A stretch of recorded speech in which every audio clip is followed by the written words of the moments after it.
पदरा लखन में सुहिणा माण्हू ॿिया बि हज़ार सिंधी माण्हू पदरा लखन में सुहिणा माण्हू ॿिया बि हज़ार सिंधी माण्हू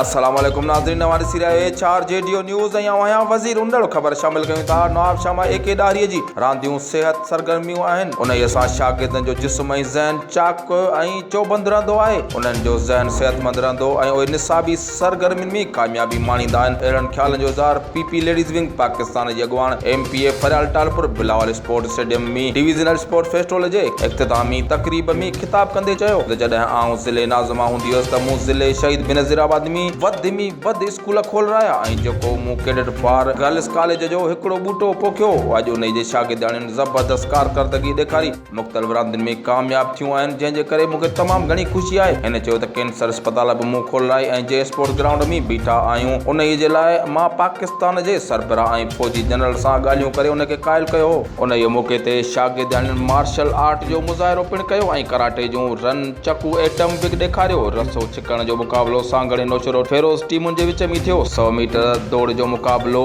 शहीद बेनज़ीराबाद ज़िले सांगड़ जे टीमुनि विच में थियो, जॾहिं त सिंधी कलामनि ते ॿारड़नि रक़्स कयो। उन खां अॻु में Bakhtawar cadet college for girls जे शागिर्दनि पारां महिमाननि खे सलामी पिणु ॾिनी वई। HR जेडीओ न्यूज़ में फ़िलहाल एतिरो ई। वधीक ख़बर ऐं अपडेट्स लाइ ॾिसंदा रहो HR जेडीओ न्यूज़।